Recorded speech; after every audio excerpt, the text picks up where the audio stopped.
नमस्कार दोस्तों, स्वागत है आप सभी का आपके अपने इस यूट्यूब चैनल बाय एमडी धीवर पर। दोस्तों, आज का जो हमारा क्लास होने वाला है वो क्लास नंबर 39वां होने वाला है।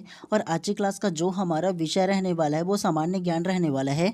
और आज की क्लास का जो हमारा टॉपिक रहने वाला है वो प्रीवियस ईयर क्वेश्चन 2021 का हम लोग आज प्रैक्टिस सेट करेंगे। ठीक है, तो ध्यानपूर्वक आप लोगों को ना इसको पढ़ना है, क्योंकि ये ना प्रीवियस ईयर क्वेश्चन 2021 का रहने वाला है। आप लोगों को प्रीवियस ईयर क्वेश्चन 2021 का मतलब जितना भी प्रीवियस ईयर क्वेश्चन है ना, इसीलिए पढ़ना है ताकि हम लोगों को ये पता चल सके कि एग्जाम में कैसे कैसे जो प्रश्न है ना वो पूछा जाता है। और इस पॉइंट ऑफ व्यू से हम लोगों को पढ़ना है कि इससे रिलेटेड ना जितना भी प्रकार की इन्फॉर्मेशन है वो हम लोग जानेंगे। और इससे रिलेटेड कोई भी अगर प्रश्न पूछे ना तो हम लोगों से बन जाए, तो इस तरीके से पढ़ते हुए चलते हैं। ठीक है, तो चलिए ज़्यादा देर नहीं करते हैं, सीधा सीधा पढ़ने के ऊपर फोकस करते हैं। और आप सभी लोगों से केवल एक ही हम्बल रिक्वेस्ट रहेगा कि अगर आप लोगों ने अभी तक के चैनल को सब्सक्राइब नहीं किया तो चैनल को सब्सक्राइब कर दीजिए और बेल आइकन को दबा दीजिए, ताकि इसी प्रकार से जब भी मैं क्लास लेकर आऊँ ना तो प्रॉपर टाइम पे आप लोगों को उसका नोटिफिकेशन मिल पाए। तो ज़्यादा जरूरी है कि आप चैनल को सब्सक्राइब कर दीजिएगा। ठीक है, चलिए पढ़ने के ऊपर फोकस करते हैं, बाकी आप लोगों के ऊपर है ये। चलिए प्रश्न क्रमांक 31 को सबसे पहले आप लोग ध्यान से पढ़िए। राज्य के मुख्यमंत्री के अनुसार इस राज्य की सबसे गंभीर समस्या क्या है? ऑप्शन ए निर्धनता की समस्या, ऑप्शन बी कुपोषण की समस्या, ऑप्शन सी बेरोजगारी की समस्या या ऑप्शन डी सिंचाई की समस्या। तो राज्य के मुख्यमंत्री के अनुसार बोला है। ठीक है, तो आपको ना राज्य के मुख्यमंत्री के अनुसार आप लोगों को लेना है कि सबसे गंभीर समस्या क्या है, आप लोगों को ये ले सकना है। ठीक है, तो एक मुख्यमंत्री के तौर पर आप लोग मतलब उसके स्थान पर बैठ करके सोच सकते हो कि क्या सबसे ज़्यादा बड़ा समस्या हो सकता है।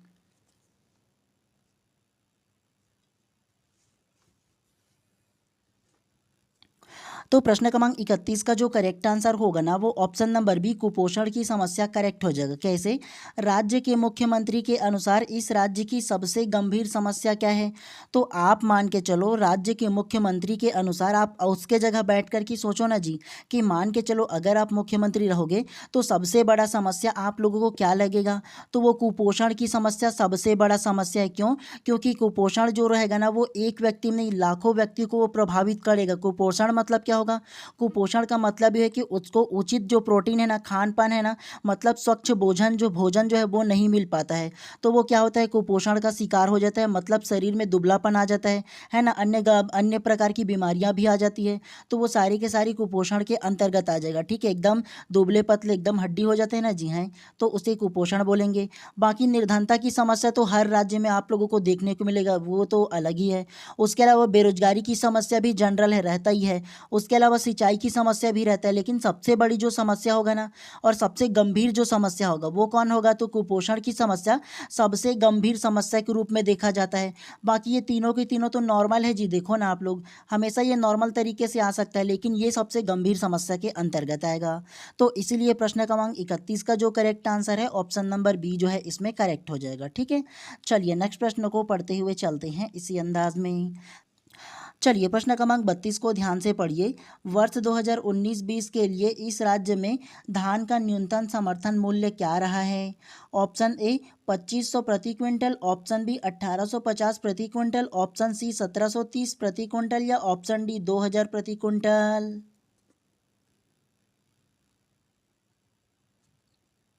तो प्रश्न क्रमांक 32 का जो करेक्ट आंसर होगा ना वो ऑप्शन नंबर बी 1815 प्रति क्विंटल करेक्ट हो जाएगा। कैसे? वर्ष 2019-20 के लिए इस राज्य में धान का न्यूनतम समर्थन मूल्य क्या था? तो वर्ष 2019-20 में धान का जो न्यूनतम समर्थन मूल्य था वो 1815 रुपये प्रति क्विंटल था। तो ये आप लोगों को याद रखना है। उसके अलावा आप लोगों को थोड़ा सा बता दूं एमएसपी के बारे में, अर्थात सरकार द्वारा जो न्यूनतम समर्थन मूल्य घोषित किया जाता है ना, तो उसको एमएसपी कहा जाता है। और ये जो न्यूनतम समर्थन मूल्य था 18-19 में वो 1815 रुपये प्रति क्विंटल था। अगर थोड़ा सा डिटेल में आप लोगों को बताऊँ ना तो 1815 रुपये जो था ना वो सामान्य धान का था, मतलब जिसे आप लोग मोटा धान कहते हो ना जी, तो उसका जो रेट था ना वो 1815 रुपये था। लेकिन जो ग्रेड ए लेवल का धान था, मतलब जो पतला धान आता है ना जी, अलग अलग जैसे विष्णु भोग वगैरह हो गया और अलग अलग आता है ना, तो उसका क्या होगा? तो उसका जो रेट था ना वो 1835 रुपये रखा था, कुछ ज़्यादा डिफरेंस नहीं था उसमें भी। ठीक है, तो ये आप लोगों को याद रखना है प्रश्न क्रमांक 32 के बारे में। कि 2019-20 में जो धान का ना न्यूनतम समर्थन मूल्य था वो 1815 रुपये प्रति क्विंटल था, ठीक है। और एक चीज़ आप लोग याद रखना कि हर साल ना जो धान का न्यूनतम समर्थन मूल्य था ना वो डिसाइड होता है, ठीक है, सरकार के द्वारा, जो भी राज्य सरकार होते हैं उनके द्वारा, ठीक है, जिसे आप लोग मंडी ले जा करके बेचते हो ना जी, तो वही होता है। चलिए प्रश्न क्रमांक 33 को ध्यान से पढ़िए। सूर्य नमस्कार योगाभ्यास में कुल कितने आसन होते हैं? तो आपको बताना है कि सूर्य नमस्कार का जो अभ्यास होता है उसमें टोटल कितने आसन होता है ये बताना है। Option A 12, option B 10, option C 8 या ऑप्शन डी 7। तो ऐसे भी प्रश्न पूछे जाते हैं, याद रखना है आप लोगों को। तो बताइए क्या इसका आंसर हो सकता है?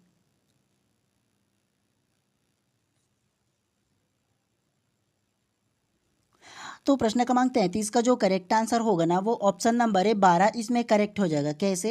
सूर्य नमस्कार योगासन में कुल कितने आसन होते हैं?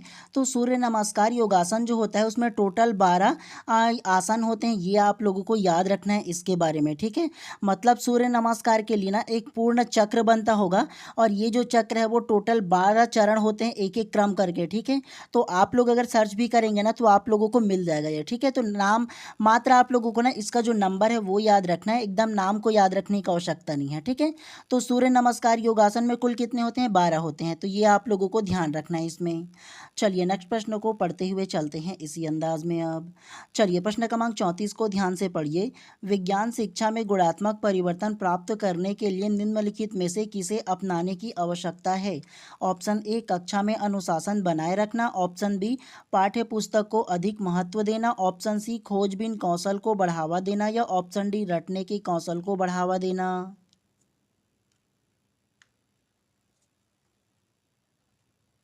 तो प्रश्न क्रमांक 34 का जो करेक्ट आंसर होगा ना वो ऑप्शन नंबर सी खोजबीन कौशल को बढ़ावा देना करेक्ट हो जाएगा। कैसे? विज्ञान शिक्षा में गुणात्मक परिवर्तन प्राप्त करने के लिए निम्नलिखित में से किसे अपनाने की आवश्यकता है? तो विज्ञान शिक्षण में गुणात्मक परिवर्तन, मान के चलो अगर आप विज्ञान का जो सब्जेक्ट है उसे आप लोग पढ़ रहे हो और उसमें आप चाहते हो कि आप उसमें पारंगत हो, अच्छी तरह से सीख पाओ, तो आप क्या करोगे जी? आप खोजबीन का कौशल को बढ़ावा दोगे ना। विज्ञान जब आप पढ़ रहे हो, पढ़ा रहे हो, तो बच्चों को खोजबीन का अवसर दोगे ना जी, हाँ, कि वो स्वयं कोई कोई जो कार्य है वो करके सीख पाए, है ना। जो सर्च है, रिसर्च है, जैसे पेड़ पौधे के बारे में बताओगे कि श्वसन कैसे लेता है, पेड़ का रंग हरा कैसे होता है, बाकी और पेड़ पौधे के बारे में बताओगे सारा चीज़ के में, तो उसका खोजबीन के बारे में बताओगे ना जी। उसी प्रकार से अगर आप लोग ये सर्च करोगे कि एक जो पौधा है वो कैसे श्वसन लेता है ना। आप लोगों ने किया भी होगा कि एक जो बीकर रहता है, मतलब कांच का जो ग्लास रहता है, उसमें आप लोग एक हाइड्रिला का पौधा डालते थे, उसके बाद फिर उसमें बीकर रख देते हो, है ना। उसके बाद कैसे ऑक्सीजन ग्रहण करते हैं, बुलबुला निकलता है पानी का, किए होंगे। तो आप खोजबीन का अवसर निकालो, खुद करके देखो, तभी ना सीखोगे और दूसरों की सिखाओगे। तो इसीलिए प्रश्न क्रमांक 34 का जो करेक्ट आंसर होगा ना ऑप्शन नंबर सी जो है इसमें करेक्ट हो जाएगा, ठीक है। और खोजबीन का अवसर देना और स्वयं करके सीखना पर इसीलिए तब तक होगा जब तक कि वो किसी भी प्रकार से हार्मफुल ना हो। आप डायरेक्टली लैब में ले जा करके बच्चों को छोड़ नहीं सकते कि जाओ वहाँ कोई भी केमिकल है उसको चेक करो या किसी भी प्रकार की धातु है उसको चेक करो, ऐसे नहीं दे सकते। नॉर्मल जो चीज़ ना एक्सपेरिमेंट कर सके, नॉर्मल चीज़ जो किसी के लिए नुकसानदायक ना हो, ऐसी चीज़ों को करवाना है, ठीक है। चलिए प्रश्न क्रमांक 35 को अब ध्यान से पढ़िए। किस मिट्टी को रेंगुन मिट्टी कहते हैं? ऑप्शन ए लाल मिट्टी, ऑप्शन बी काली मिट्टी, ऑप्शन सी काप मिट्टी या ऑप्शन डी लेटराइट मिट्टी। तो प्रश्न क्रमांक 35 का जो करेक्ट आंसर होगा ना वो ऑप्शन नंबर बी काली मिट्टी करेक्ट हो जाएगा। कैसे? किस मिट्टी को रेंगुन मिट्टी कहते हैं? तो काली मिट्टी को रेंगुन मिट्टी कहते हैं, ये चीज़ आप लोगों को याद रखना है। और आप लोगों को ना काली मिट्टी के बारे में थोड़ा सा बता रहा हूँ, ध्यानपूर्वक सुनिएगा, ठीक है। काली मिट्टी को रेंगुन मिट्टी कहते हैं या काली कपास मिट्टी कहते हैं, जिसमें क्या होता है उच्च नमी धारण करता है, मतलब ना नमी उसमें ना बहुत ज़्यादा रहता है और वो सबसे उपजाऊ मिट्टी माना जाता है। और इसमें जो सबसे ज़्यादा फसल उगता है ना वो कपास का सबसे ज़्यादा उगता है, ये आप लोगों को याद रखना है इसके बारे में। उसके अलावा इसमें जल धारण की जो क्षमता है ना वो बहुत ज़्यादा होता है। और काली मिट्टी का निर्माण कैसा हुआ है? तो वो ज्वालामुखी से हुआ है। क्या? तो ज्वालामुखी के ना क्या होता है, उसके टूटने फूटने से होता है उसका जो निर्माण है वो, ठीक है। और उसके अलावा दक्कन के पठार में ना जो ज्वालामुखी रहता है उसके टूटने फूटने से होता है। तो ये चीज़ आप लोगों को याद रखना है इसके बारे में, ठीक है। और इसमें अगर खनिज तत्व के बारे में बात करूँ ना, काली मिट्टी में क्या क्या क्या खनिज तत्व मिलते हैं? तो इसमें आप लोगों को जो मिलेगा वो लोहा मिलेगा, चूना मिलेगा, कैल्शियम मिलेगा, पोटास मिलेगा, उसके अलावा मैग्नीशियम भी प्रचुर मात्रा में प्राप्त होता है। तो ये भी आप लोगों को ध्यान रखना है इसके बारे में, ठीक है। उसके अलावा ऑप्शन नंबर ए, लाल मिट्टी के बारे में भी थोड़ा सा जान लो। लाल मिट्टी में ना क्या होता है, लौह अयस्क ना अधिक मात्रा में पाया जाता है इसमें, जिसके कारण ना इसका जो रंग है ना वो लाल दिखाई देता है, ठीक है। और ये जो लाल मिट्टी है इसका निर्माण जो है ना वो कायांतरित चट्टानों के अपक्षय के कारण होता है। क्या? तो कायांतरित चट्टानों के अपक्षय मतलब टूटने फूटने के कारण ना लाल मिट्टी का निर्माण होता है। तो ये आप लोगों को याद रखना है इसके बारे में, ठीक है। और इसमें जो है ना वो पानी की मात्रा अधिक हो जाता है ना, तो ये हल्का पीला या भूरा कलर का दिखाई देता है। और ये जो लाल मिट्टी है ना वो अधिक उपजाऊ नहीं रहता है। तो ये बात आप लोगों को ध्यान रखना है इसके बारे में, ठीक है। और अगर आप लोगों को बताऊँ ना कि इसमें कौन कौन सा फसल उगाया जा सकता है, तो इसमें मूंगफली उगाया जा सकता है, बाजरा उगाया जा सकता है, दाल उगाया जा सकता है, और मक्का और चावल जैसे ना जो खेती है वो किया जाता है लाल मिट्टी में। तो इन बातों को आप लोगों को ध्यान रखना है इसके बारे में। चलिए उसके बाद अंतिम रूप से ना लेटेराइट मिट्टी के बारे में थोड़ा सा जानते हैं। लेटेराइट मिट्टी का जो निर्माण है ना वो भारी बारिश के कारण सिलिका और चूने के बह जाने और केवल आयरन और एल्यूमिनियम ऑक्साइड के बचने के कारण ना इसका निर्माण होता है लेटेराइट मिट्टी का। तो ये आप लोगों को याद रखना है। और इसके रंग और बनावट के बारे में बात करें ना, तो इसमें आयरन ऑक्साइड की अधिकता होती है, जिसके कारण इसका जो रंग है ना वो लाल कलर का दिखाई देता है, और उसके अलावा लाल पीली भी हो जाता है, ठीक है। और ये इसका जो बनावट है ना वो खुरदुरी और छिद्र युक्त होता है। तो ये आप लोगों को याद रखना है लेटेराइट मिट्टी के बारे में। और अगर इसका ना इसमें क्या क्या फसलें होते हैं इसके बारे में बात करें ना, तो इसमें जो प्रमुख फसल है वो चाय होता है, कॉफ़ी होता है, काजू होता है, रबर होता है, नारियल होता है। तो ये तमाम फसल इसमें बोया जाता है लेटेराइट मिट्टी में। तो इसको आप लोगों को याद रखना है इसके बारे में, ठीक है। और इसमें पोषक तत्वों की क्या क्या की कमी होता है इसके बारे में बताओ ना, तो नाइट्रोजन, फास्फोरस, पोटास, चूना, इसका भारी कमी होता है लेटेराइट मिट्टी में। तो इन सारी चीज़ों को आप लोगों को याद रखना है। तो इसीलिए प्रश्न क्रमांक 35 का जो करेक्ट आंसर होगा ना ऑप्शन नंबर बी, काली मिट्टी, इसमें करेक्ट हो जाएगा। रेंगुन मिट्टी किसे कहते हैं बोले है ना, तो काली मिट्टी को रेंगुन मिट्टी कहा जाता है, ठीक है, अन्य नाम है। तो ये आप लोगों को याद रखना है इसके बारे में। अगर यही मिट्टी के बारे में अगर छत्तीसगढ़ में पूछा जाता ना कि छत्तीसगढ़ में काली मिट्टी की और क्या क्या नाम है, तो छत्तीसगढ़ में काली मिट्टी का 3 नाम है। कौन कौन सा? पहला कन्हार, दूसरा भुर्री और तीसरा रेंगुन। छत्तीसगढ़ में इसको 3 नाम से जाना जाता है, ठीक है, कन्हार, भुर्री, रेंगुन नाम से, ठीक है। लेकिन इंडिया लेवल से केवल इसको क्या जानते हैं, रेंगुन नाम से जाना जाता है, और काली मिट्टी। तो ध्यान रखना है। चलिए प्रश्न क्रमांक 36 को अब आप ध्यान से पढ़िए। टीएबी वैक्सीन का उपयोग किसके विरुद्ध किया जाता है? Option A polio, option B typhoid, option C diphtheria, option D pertussis.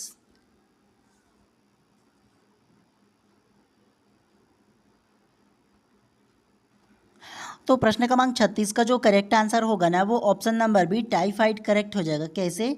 टीएबी vaccine का उपयोग किसके विरुद्ध किया जाता है? तो टीएबी वैक्सीन का उपयोग जो है ना वो टाइफाइड जैसे बीमारी होता है ना, तो उसके उपयोग के लिए किया जाता है। तो ये आप लोगों को याद रखना है। इसमें टी का क्या मतलब है, तो टी का मतलब होता है टाइफाइड होता है, ठीक है। और एबी जो होता है ना वो बुखार के बचाव के लिए लगाया जाता है। और ये जो टीएबी वैक्सीन है ना वो एक संयुक्त वैक्सीन है, और इसका जो इस्तेमाल है ना वो एल्मोनेलो बैक्टीरिया से ना क्या होता है, होने वाले जो जानलेवा संक्रमण है ना, तो उसके खिलाफ शरीर को प्रतिरोधक क्षमता जो है उसको बढ़ाता है। तो ये आप लोगों को याद रखना है। टीएबी का जो वैक्सीन है वो टाइफाइड के बचाव के लिए किया जाता है, ठीक है। तो इसलिए प्रश्न क्रमांक 36 का जो करेक्ट आंसर होगा ना ऑप्शन नंबर बी जो है इसमें करेक्ट हो जाएगा। चलिए नेक्स्ट प्रश्न को पढ़ते हुए चलते हैं इसी अंदाज में। चलिए प्रश्न क्रमांक 37 को ध्यान से पढ़िए। गुप्त वंश का संस्थापक निम्नलिखित में से कौन था? Option A Shrigupta, option B Ghatotkacha, option C Chandragupta या ऑप्शन डी समुद्रगुप्त।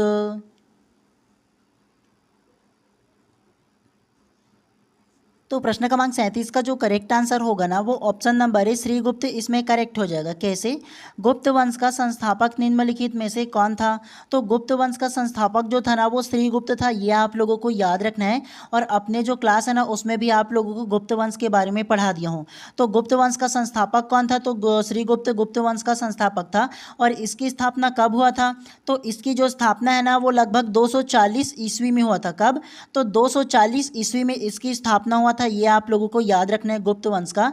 और गुप्त वंश का वास्तविक संस्थापक कौन था? तो गुप्त वंश का वास्तविक संस्थापक है ना, वो चंद्रगुप्त को माना जाता है। क्या? तो चंद्रगुप्त को गुप्त वंश का वास्तविक संस्थापक माना जाता है, ये आप लोगों को याद रखना है इसके बारे में, ठीक है। और श्रीगुप्त ने कौन सी उपाधि धारण किया था? तो वो महाराज की ना उपाधि धारण किया था। क्या? तो ये जो श्रीगुप्त है ना, जो गुप्त वंश का संस्थापक है, इन्होंने कौन सा उपाधि धारण किया था? तो महाराज का उपाधि होता है, उसे धारण किया था। तो ये ध्यान रखना। और वास्तविक संस्थापक किसे माना जाता है? चंद्रगुप्त को माना जाता है। तो ये भी आप लोगों को ध्यान रखना है इसके बारे में। उसके अलावा गुप्त वंश का अंतिम शासक कौन था? तो गुप्त वंश का अंतिम शासक जो था ना, वो विष्णुगुप्त है, ये आप लोगों को याद रखना है। पूछा जाता है अक्सर क्वेश्चन कि गुप्त वंश का अंतिम शासक कौन था? तो गुप्त वंश का अंतिम शासक जो था वो विष्णुगुप्त था। गुप्त वंश के संस्थापक कौन था? श्रीगुप्त था। वास्तविक संस्थापक कौन था? तो चंद्रगुप्त था। तो ये आप लोगों को याद रखना है। उसके अलावा पूछा जाता है कि सबसे शक्तिशाली जो राजा है वो कौन था? तो वो समुद्रगुप्त था। तो ये भी आप लोगों को याद रखना है इसके बारे में, ठीक है। अलग अलग आप लोगों को इन्फॉर्मेशन को याद रखना है। सबसे पहले अगर क्वेश्चन पूछा जाए कि गुप्त वंश की संस्थापक कौन है, तो श्रीगुप्त के लेना है। कब इसकी स्थापना हुआ था? 240 ईस्वी में हुआ था। गुप्त वंश का वास्तविक संस्थापक कौन है? तो चंद्रगुप्त है। गुप्त वंश में सबसे शक्तिशाली राजा कौन था? तो समुद्रगुप्त था। तो ये आप लोगों को ध्यान रखना है। पूछा जाएगा अगर गुप्त वंश का अंतिम शासक कौन था?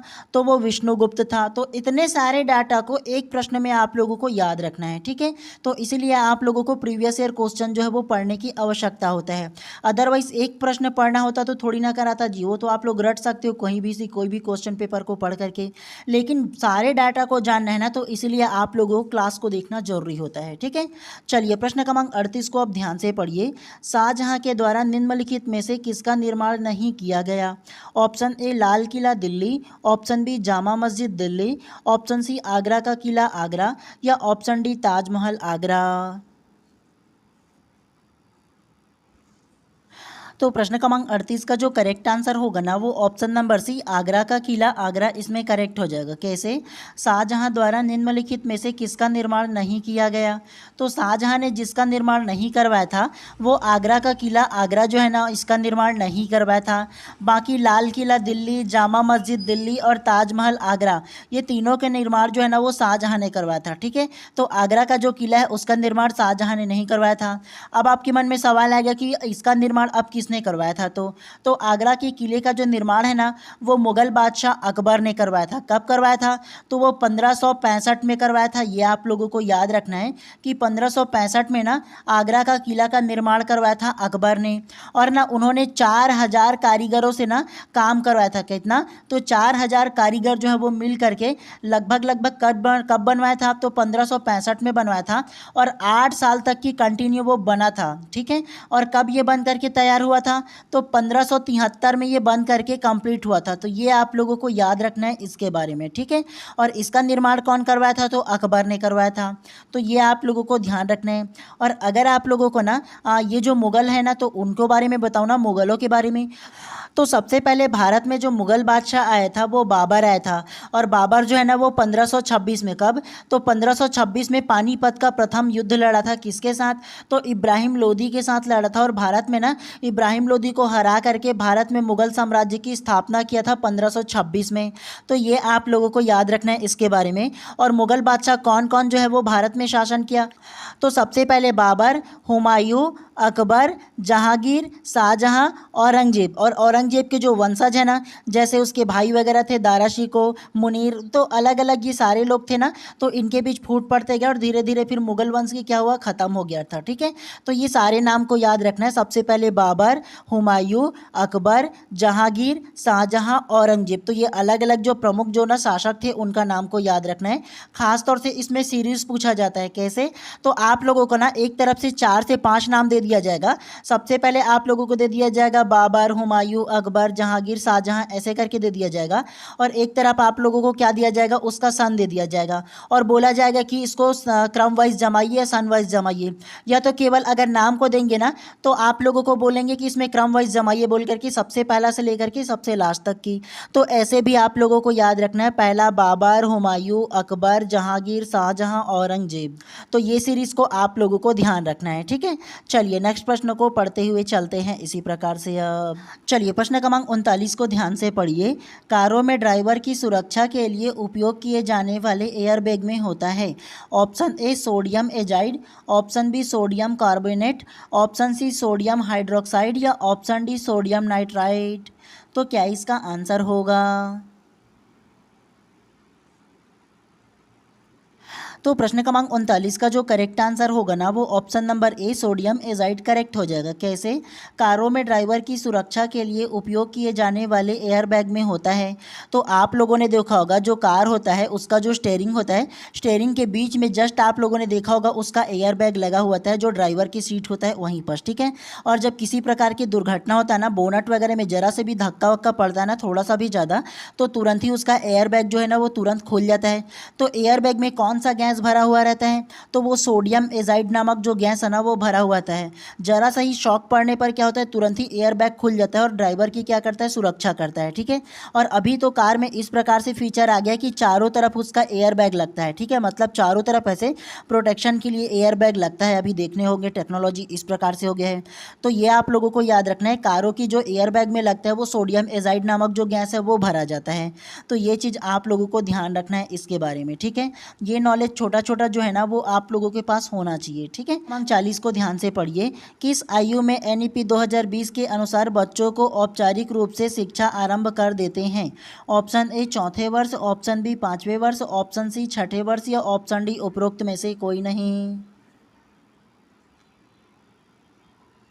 तो प्रश्न क्रमांक 40 का जो करेक्ट आंसर होगा ना वो ऑप्शन नंबर सी छठे वर्ष करेक्ट हो जाएगा। कैसे? किस आयु में एनईपी 2020 के अनुसार बच्चे औपचारिक रूप से शिक्षा आरंभ कर देते हैं? तो एनईपी 2020 मतलब नेशनल एजुकेशन पॉलिसी 2020 बोला गया है, ठीक है। तो नेशनल एजुकेशन पॉलिसी 2020 के अनुसार छठे वर्ष में जैसे ही बालक पहुँचते हैं ना तो वो कक्षा पहली में एडमिशन लेते हैं और उसके बाद उसका जो औपचारिक शिक्षा है वो स्टार्ट हो जाता है। और एनईपी 2020 का जो स्ट्रक्चर है वो क्या है, तो वो 5+3+3+4 का कॉन्सेप्ट है। आप लोगों को समझा दिया हो ना अपने क्लास में। तो ये जो कॉन्सेप्ट है ना मतलब स्ट्रक्चर है उसे आप लोगों को याद रखना है। 5 का मतलब ये होता है कि बच्चा जैसे 3 वर्ष पहुंचेगा ना तो 3 वर्ष में पहला 1 साल वो बालवाड़ी में जाएगा और उसके अलावा 2 साल वो आंगनवाड़ी में पढ़ेगा। 3 वर्ष इसका ये हो जाएगा। तो जैसे ही बालक 3 वर्ष इसको कंप्लीट करेगा और 3 वर्ष इसका आयु होगा, टोटल 6 वर्ष हो जाएगा। और इसी में ना कक्षा पहली और दूसरी भी शामिल है। तो 6 वर्ष की आयु में कक्षा पहली में एडमिशन लेगा और दूसरी में पढ़ेगा।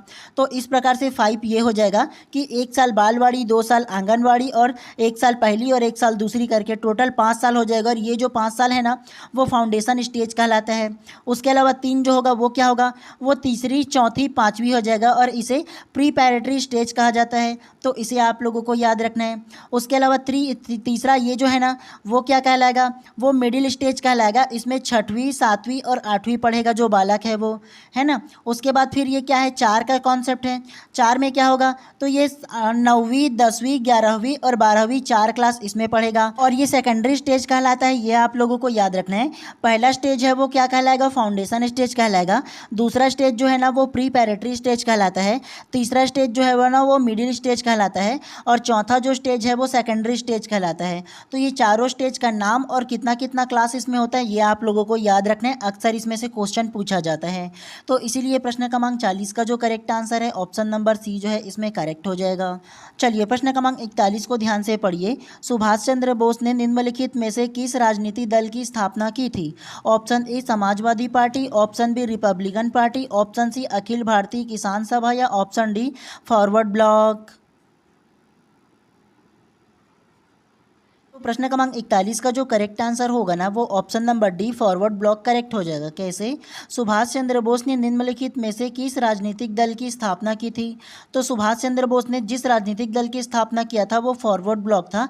और नेताजी सुभाष चंद्र बोस ने ना 3 मई 1939 कब, तो 3 मई 1939 को क्या किया था, फॉरवर्ड ब्लॉक की स्थापना किया था।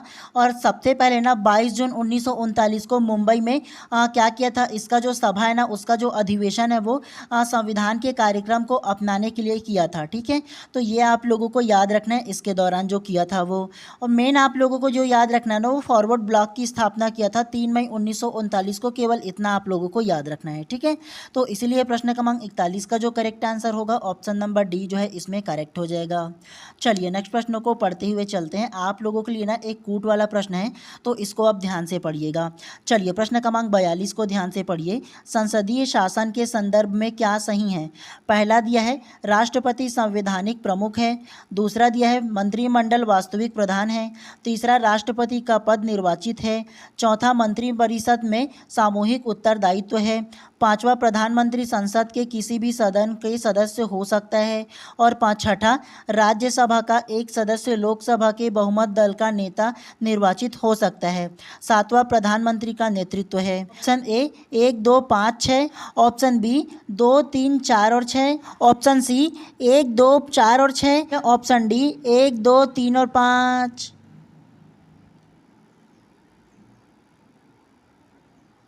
तो प्रश्न क्रमांक 42 का जो करेक्ट आंसर होगा ना, वो ऑप्शन नंबर सी जो है इसमें करेक्ट हो जाएगा। 1, 2, 4 और 6 इसमें करेक्ट हो जाएगा। कैसे? संसदीय शासन के संदर्भ में क्या सही है बोला है, तो जो करेक्ट होगा ना वो पहला हो जाएगा, राष्ट्रपति संवैधानिक प्रमुख होता है, ये इसमें करेक्ट आंसर हो जाएगा। उसके अलावा दूसरा हो जाएगा मंत्रिमंडल वास्तविक प्रधान होता है, ये करेक्ट हो जाएगा इसमें। उसके अलावा चौथा करेक्ट हो जाएगा मंत्रिपरिषद में सामूहिक उत्तरदायित्व होता है, मतलब जितना भी मंत्रिपरिषद होता है वो सारे के सारे जनता के विरुद्ध क्या होता है, सामूहिक उत्तरदायित्व उसमें होता है ना जी, तो ये भी करेक्ट हो जाएगा।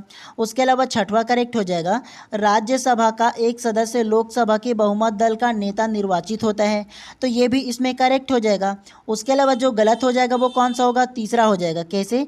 राष्ट्रपति का पद निर्वाचित होता है, तो राष्ट्रपति का पद निर्वाचित नहीं होता है जी, मतलब जनताओं के बीच में निर्वाचित नहीं होता है। वो किस में होता है, तो वो जहाँ संसद होता है ना उसमें निर्वाचित होता है, तो ये ध्यान रखना है आप लोगों को इसके बारे में। ठीक है, उसके अलावा पांचवा इसमें दिया है प्रधानमंत्री संसद के किसी भी सदन का सदस्य हो सकता है, तो प्रधानमंत्री जो होता है वो केवल बहुमत दल का नेता होता है। ठीक है, तो ये आप लोगों को याद रखना है, लोकसभा में जो बहुमत प्राप्त दल का नेता होता है ना वही प्रधानमंत्री होता है, किसी भी सदन का नहीं होता है, तो ध्यान रखना है। ठीक है, तो इसीलिए प्रश्न क्रमांक 42 का जो करेक्ट आंसर होगा ऑप्शन नंबर सी जो है इसमें करेक्ट हो जाएगा। चलिए नेक्स्ट प्रश्न को पढ़ते हुए चलते हैं इसी अंदाज में। चलिए प्रश्न क्रमांक 43 को ध्यान से पढ़िए। इस राज्य के वर्ष 2020-21 का वार्षिक बजट किसने पेश किया? ऑप्शन ए मुख्यमंत्री, ऑप्शन बी वित्त मंत्री, ऑप्शन सी योजना मंत्री या ऑप्शन डी पंचायत मंत्री।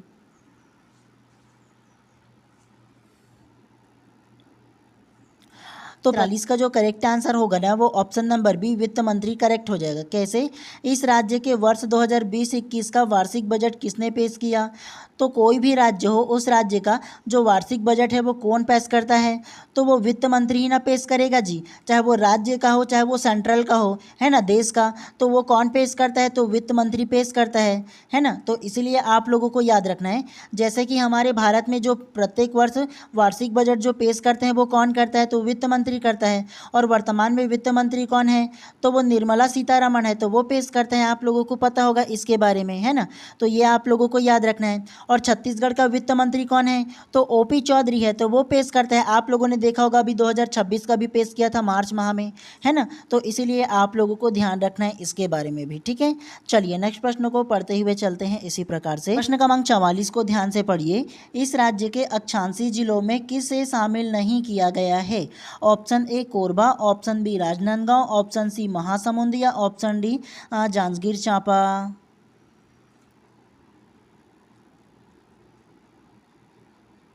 तो प्रश्न क्रमांक 44 का जो करेक्ट आंसर होगा ना वो option number D Janjgir Champa correct हो जाएगा। कैसे? इस राज्य के आकांक्षी जिले में किसे शामिल नहीं किया गया है? तो आप लोगों को सबसे पहले ये जानना होगा कि आकांक्षी जिला होता क्या है। आकांक्षी जिले का मतलब है कि भारत सरकार द्वारा नीति आयोग के माध्यम से ना शुरू की गई एक प्रमुख योजना है, जिसका जो उद्देश्य होता है वो देश में सबसे कम विकसित और सामाजिक आर्थिक रूप से पिछड़ा जो जिला होगा ना, तो उसको तेजी से विकास करने के लिए पायलट प्रोजेक्ट चलाया जाता जाता है और जिसको क्या कहा जाता है, आकांक्षी जिला कहा जाता है, जिसका चुनाव नीति आयोग द्वारा किया जाता है भारत सरकार के। और छत्तीसगढ़ में ना टोटल 10 ऐसे जिला हैं जिसको आकांक्षी जिला का दर्जा प्राप्त हुआ है, जिसको तेजी से विकसित करने के लिए पायलट प्रोजेक्ट चलाया जा रहा है। और वो कौन कौन से जिला हैं ये आप लोग थोड़ा सा जान लो फटाफट अंदाज में।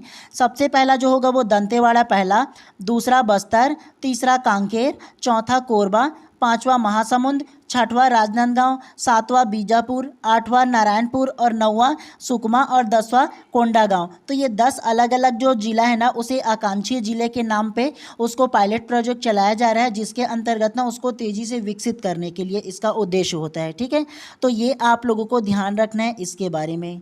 तो इसलिए प्रश्न क्रमांक 44 का जो करेक्ट आंसर होगा ना वो option number D Janjgir Champa इसमें करेक्ट हो जाएगा। और संपूर्ण भारत में ना मतलब पूरे देश में लगभग 112 जो आकांक्षी जिला है ना उसका चुनाव किया गया है, जिसमें से हमारा जो छत्तीसगढ़ है उसमें से 10 जो जिला है उसको चिन्हांकित किया गया है, लिया गया है पायलट प्रोजेक्ट के रूप में। तो ये आप लोगों को याद रखना है, पूरे भारत में 112 जिले को लिया गया है, जिसमें से 10 जिला जो है वो अपने छत्तीसगढ़ में से शामिल होता है। तो इसीलिए प्रश्न क्रमांक 44 का जो करेक्ट आंसर है ऑप्शन नंबर डी जो है इसमें करेक्ट हो जाएगा। चलिए नेक्स्ट प्रश्न को पढ़ते हुए चलते हैं। चलिए प्रश्न क्रमांक 45 को ध्यान से पढ़िए। नई शिक्षा नीति 2020 किस वर्ष तक प्री स्कूल से माध्यमिक स्तर में 100% जीईआर तक की परिकल्पना करती है? Option A 2025, option B 2030, option C 2035 या ऑप्शन डी 2040।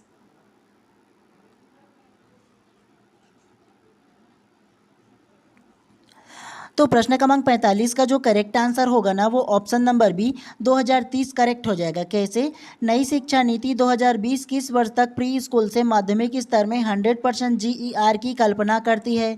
तो जीईआर का मतलब होता है ग्रॉस एजुकेशन रेट होता है। ठीक है, रेट बोल लो या रेशियो बोल लो, जिसको हिंदी में अगर बताओ ना तो सकल नामांकन अनुपात को जीईआर के नाम से जानते हैं।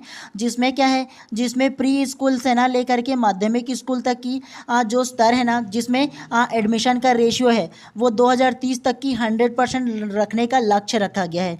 तो ये आप लोगों को याद रखना है इसके बारे में।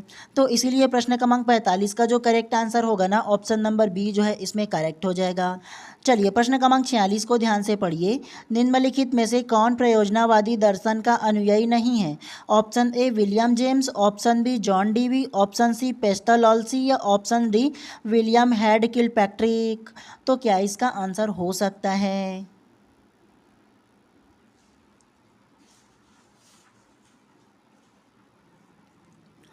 तो प्रश्न क्रमांक 46 का जो करेक्ट आंसर होगा ना वो ऑप्शन नंबर सी पेस्टालॉल्सी करेक्ट हो जाएगा। कैसे?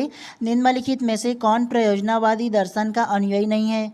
तो प्रयोजनावादी दर्शन का अनुयायी जो नहीं है ना वो पेस्टालॉल्सी इसमें करेक्ट हो जाएगा। तो ध्यान रखना है आप लोगों को इसको। ठीक है, चलिए नेक्स्ट प्रश्न को पढ़ते हुए चलते हैं इसी प्रकार से। चलिए प्रश्न क्रमांक 47 को ध्यान से पढ़िए। निम्नलिखित में से कौन केंद्र शासित राज्य है? Option A Kashmir, option B Ladakh, option C Goa या ऑप्शन डी सिक्किम।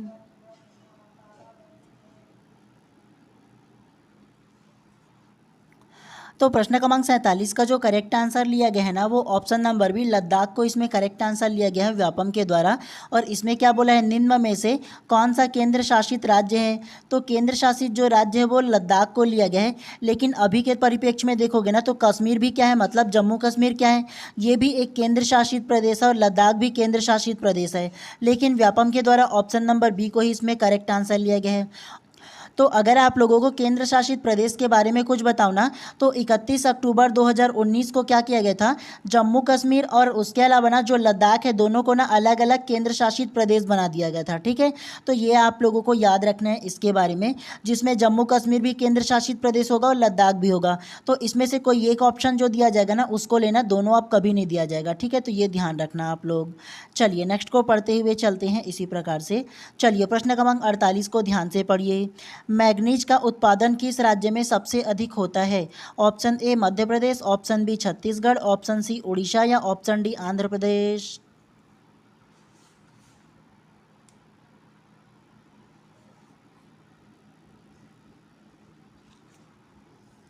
तो प्रश्न क्रमांक 48 का जो करेक्ट आंसर होगा ना वो ऑप्शन नंबर सी ओडिशा इसमें करेक्ट हो जाएगा। कैसे? मैग्नीज का उत्पादन किस राज्य में सबसे अधिक होता है? तो मैग्नीज उत्पादन जो होता है ना वो ओडिशा में सबसे ज़्यादा होता है, ये आप लोगों को याद रखना है इसके बारे में।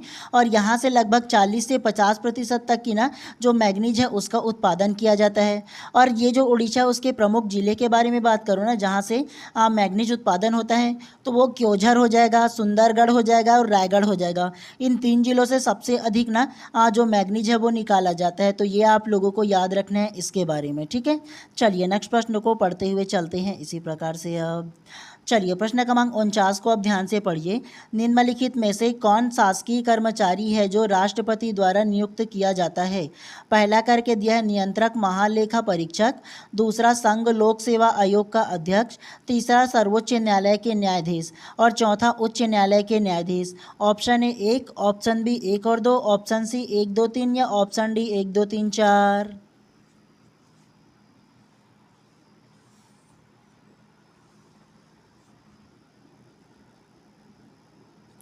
तो प्रश्न क्रमांक 49 का जो करेक्ट आंसर होगा ना वो ऑप्शन नंबर बी 1 और 2 इसमें करेक्ट हो जाएगा। कैसे? निम्नलिखित में से कौन शासकीय कर्मचारी है जो राष्ट्रपति द्वारा नियुक्त किए जाते हैं? तो राष्ट्रपति द्वारा नियुक्त किए जाने वाले कर्मचारी जो होंगे वो पहला नियंत्रक महालेखा परीक्षा इसमें करेक्ट हो जाएगा। और दूसरा संघ लोक सेवा आयोग मतलब जो यूपीएससी होता है ना तो उसका जो अध्यक्ष है उसका भी क्या करता है? चुनाव करता है, मतलब उसका चयन करता है, ठीक है, नियुक्ति करता है। तो इसीलिए प्रश्न क्रमांक 49 का जो करेक्ट आंसर होगा ऑप्शन नंबर जो बी है वो करेक्ट हो जाएगा, पहला और दूसरा जो है वो। चलिए नेक्स्ट प्रश्न को पढ़ते हुए चलते हैं इसी प्रकार से। चलिए प्रश्न क्रमांक 50 को ध्यान से पढ़िए। कौन पुनर्नियुक्ति का पत्र नहीं होता? ऑप्शन ए राज्य लोक सेवा आयोग के सदस्य, दूसरा एक मंत्री जो संसद के सदस्य नहीं है, पहला ए, दूसरा 2, तीसरा 1 और 2 और चौथा ना तो 1 और ना ही 2।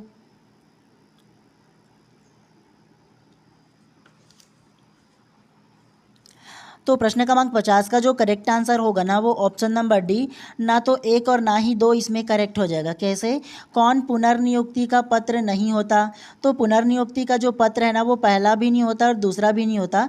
पहला राज्य लोक सेवा आयोग का सदस्य और दूसरा मंत्री जो संसद का सदस्य नहीं है। तो दोनों के दोनों ना पुनर्नियुक्ति का पत्र नहीं होता है। केवल इतना आप लोगों को ध्यान रखना है, ठीक है।